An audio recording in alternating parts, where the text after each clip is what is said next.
name is Carlos Coste, and I'm glad to be back here with you, this time guiding you through the concept of freediving outside the line, freediving outside the swimming pool, to enjoy your skills in the open ocean or open places, okay?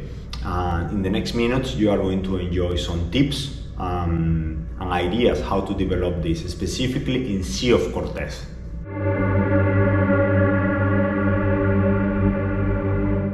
Why to freedive outside the line?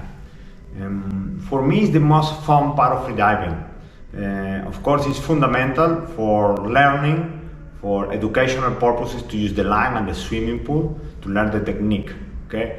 But after you get your basic skills of your certification, the open ocean and the cenotes and the lakes and all the reef is the playground, is the best place to be.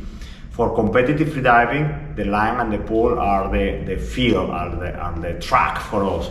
But as well, competitive freedivers love to go out in the ocean. It's like running for a marathoner, running the track all the time, making thousands of rounds, or running the city or in the trail. Is where the real world, the real fun starts.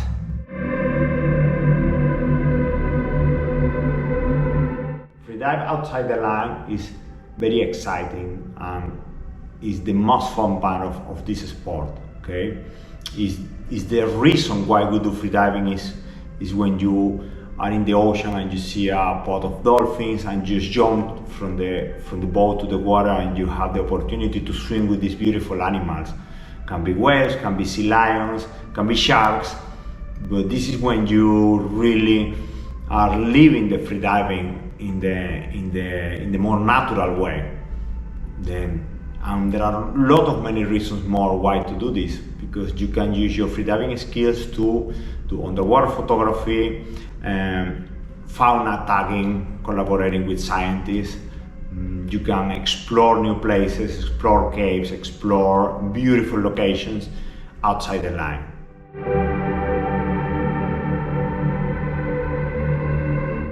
Sea of Cortez is in the top of the list of places to freedive outside the line. Sea of Cortez is a wonder on the world, because it's the most biodiverse body of water, including 900 species of fish and a super high concentration of marine mammals. Then this is a place to say wow when you put your face into the water. Then we're going to be developing how to freedive in this area in the next minutes. I hope you enjoy. To dive deeper in this conversation, I want to invite Petra, my partner in crime in freediving explorations. She is a specialist in fauna interaction. She has been participating in research around the world and different NGOs, and she knows the Sea of Cortez very well. She has been living in the area for more than 3 years. She's a freediving instructor, and she has a lot to say about our complete guide, okay? I hope you enjoy this.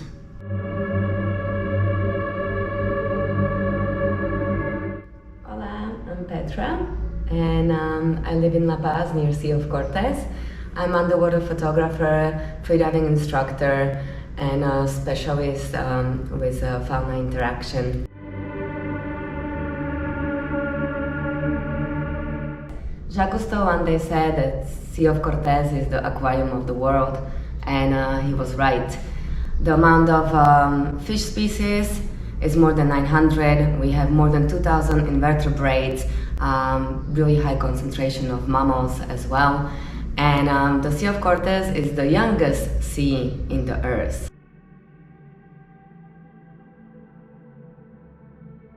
A lot of people ask me why the biodiversity in Sea of Cortez is so rich. It has to do with tidal movements. So Sea of Cortez doesn't have a lot of tides, but the Pacific Ocean does, and that affects the Sea of Cortez. Also, the different depths in Sea of Cortez and the tidal movement from Pacific Ocean creates almost like a whirlpool washing machine, and that brings a lot of zooplankton, plankton, and all the nutrition in the water. So when there is a nutrition, that makes fish happy. When the fish are happy, the predators are happy, and that's the circle of the life.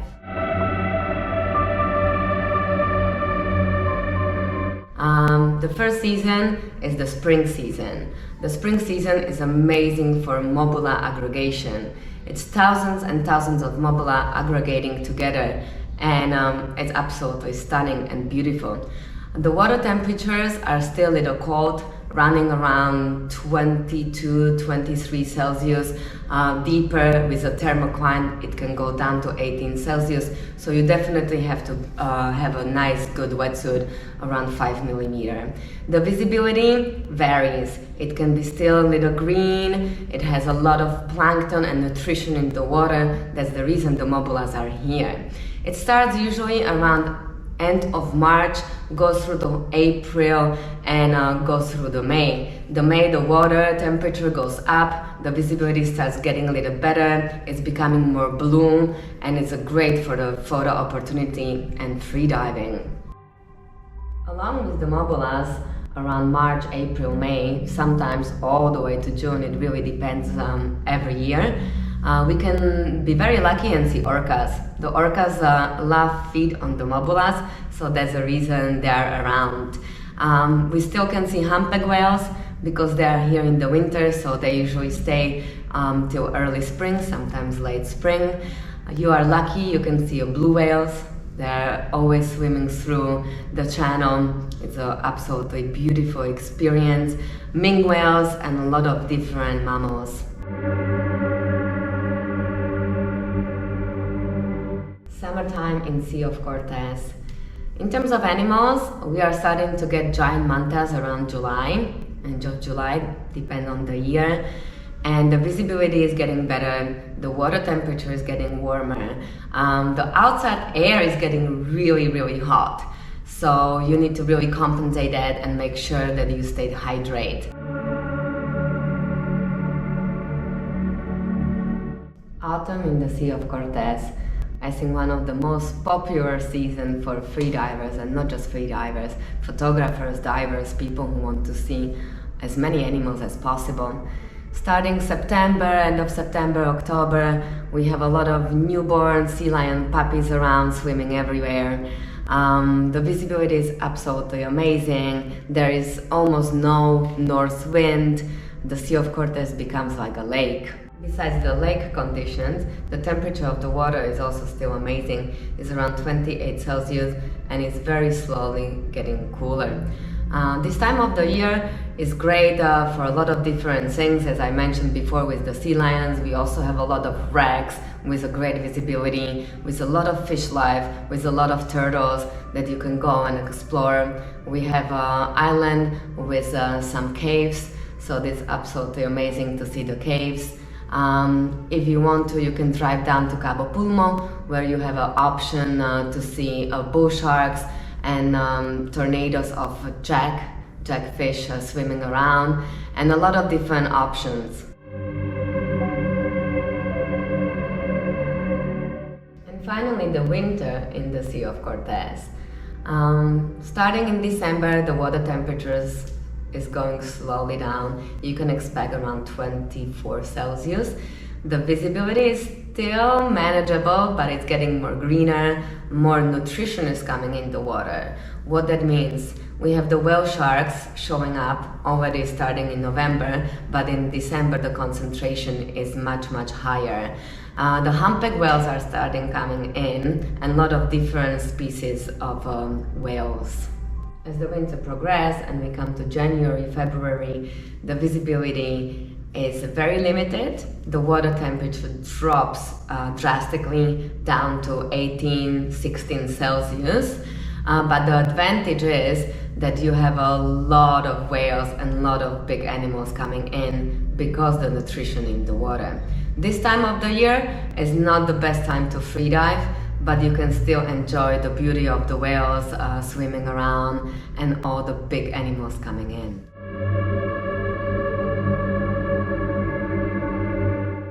The other animals you can bump into during your freediving explorations very often are dolphins. They're here almost around the whole year. A lot of the times you can see megapods of dolphins, mostly bottlenose dolphins and common dolphins. With the megapods, it depends. It depends on the behavior, it depends if they are traveling or if they are feeding or if they are cruising. If they are feeding and cruising, most of the time they stay in the one area and you are able to get into the water with them. Again, be respectful, do it very gently, very quietly. And the tip of freediving with dolphin is they love the interaction. They are very curious animals when they are in the mood for it. And you will know if they are in the mood or not by the behavior very quickly. If they are in the mood, they are definitely going to play. They are going to click around, and the best way how you can interact with them is go up and down and spin a little bit. They really enjoy it, they really like it, and when they are in the mood, they can stay around even for 1 hour.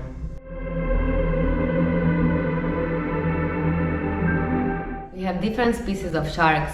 The most common you can find are bull sharks, silky sharks, blue sharks, hammerheads, and also whale sharks coming into the season in the beginning of winter. The most popular and I think best place to interact with sharks is in Cabo Pulmo. In Cabo Pulmo you can find different species, but the most popular are bull sharks.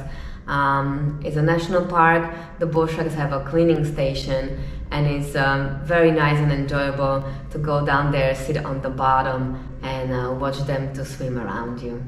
Another great place freediving with sharks or interact with sharks is Cabo San Lucas. You can definitely find some silkies, blue sharks, and sometimes hammerheads as well. Another good place for enjoying some interaction with sharks is La Paz. In La Paz we get whale sharks, but by the rules of the national park you can only snorkel on the surface with the whale sharks, but it's still an amazing experience. Personally, for me, one of the best experience in the water and the best interaction with animal. Why? They're like puppies. You know, if you imagine Labrador puppies, that is how sea lion puppies are. They are super playful, super social, they love to interact, they love to mimic us, and they really love to dive up and down as fast as possible. We have a lot of sea lions colony in the Sea of Cortez. Just mention one of the biggest ones is Los Islotes. It has around 600 sea lions living in the whole year in the colony. There are also a lot of different small sea lions colonies, and it's very common to bump into sea lions when you're freediving on the line or when you're spearfishing or when you are just swimming in the open ocean.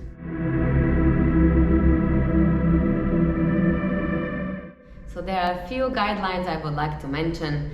Most of the time the sea lions who play are puppies and juveniles.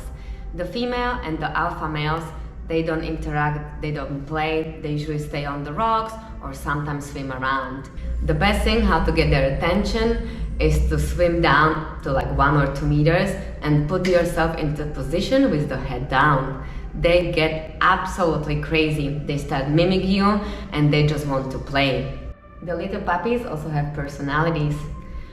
Sometimes they like to bite on your fins or play with your hair or bite gently on your hood. So just always have on mind that it's a wild animal, and you know, you kind of can sense from the behavior when it's okay and when it's too much. You can always push them a little bit gently with your fins and swim further. The other things I would advise is to always have a look on the bigger sea lions, specifically on the alpha males. You can definitely recognize them because they are very big. They have this fatty part on their head and they are not dangerous but very territorial. So if you ever end up in the water with an alpha male, just don't keep eye contact. It's the same like with other animals like gorillas.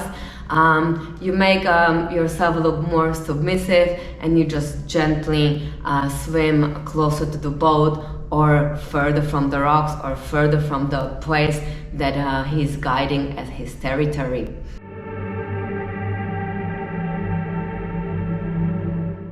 We also have a lot of whales in the Sea of Cortez. You can find blue whales, fin whales, orcas, sperm whales, and of course humpback whales, gray whales as well. If you are very fortunate and lucky, sometimes you can find yourself in the company of a humpback whale, and it's absolutely a beautiful moment. They are very skittish, they don't stay around, they don't hang around, but when you do have the moment to see a whale, just stay still, enjoy it, absorb the moment, and be as quiet as possible. Every year around springtime, we are very fortunate to experience thousands and thousands of Mobula rays coming into the Sea of Cortez. We call it Mobula's aggregation. It's one of the biggest aggregation of rays in the world. We also call them flying pancakes. I know, funny name, but it's a reason why we call them that. They love to jump out of the water, and sometimes they do flips, or sometimes they just jump, and it's almost like they want to fly.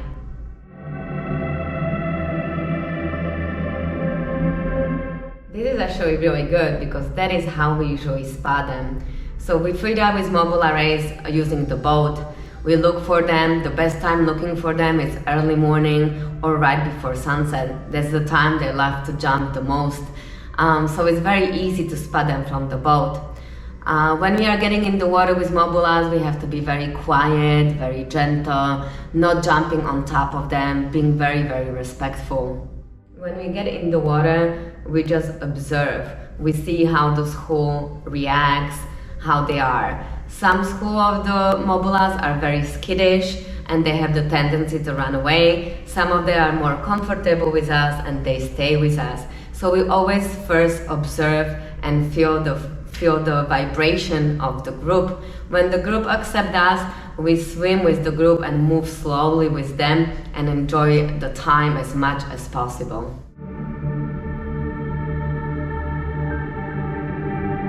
First of all, when you are enjoying this beautiful fauna in the water, you need to be always respectful. You need to respect the space they have, and never harass the animal, never chase or go chasing the animal, because if they don't like it, they go stressed. If they want to go close to you, it's good. You can enjoy this moment, but don't harass the animal. This is a fundamental advice to enjoy the experience from your side, like freediver, and from the point of view of the animal. First, you need to understand that you are going to be in a boat, okay, with captain, guides or friends in the boat. Then, when you spot the animals from the boat, you need to be ready to go into the water in a smooth and calm way, always securing your equipment. A very common mistake that the people jump to the water and they lost the camera because it's fall down from the leash or whatever thing. Then secure your equipment and be sure that the boat is in neutral, the engine. Then you need to be in coordination with the captain, okay, to avoid accidents with the boat. It happens as well when you are in the water and the captain go near the group of freedivers in the water. Then you need to be in coordination and you need to keep the eyes open, and the captain need to know what he's doing. Okay. Other important advice for you is always keep good hydration in the boat. Sea of Cortez can be very hot and dry, and you are going to be in the water in and out from the boat, and it requires good hydration, including electrolytes in the water. Fundamental advice as well is to have a good captain that knows how to manage the boat in areas with animal fauna, dolphins, whales, mobulas. Okay, then you need to approach to the area slowly. Okay, there are some problems lately here in Sea of Cortez because the orcas are coming more and more, and it's getting popular. Then now you can see sometimes 20 pangas. Pangas is how we call the boats here. 20 pangas chasing an orca family, and this is not a good behavior for captain or for a freediving group. Then please, I ask you to avoid this kind of situations. Okay, when you find a group of animal or a whale or a group of dolphins, don't chase them from the boat or in the freediving. You need to respect them and try to be in balance with this beautiful place.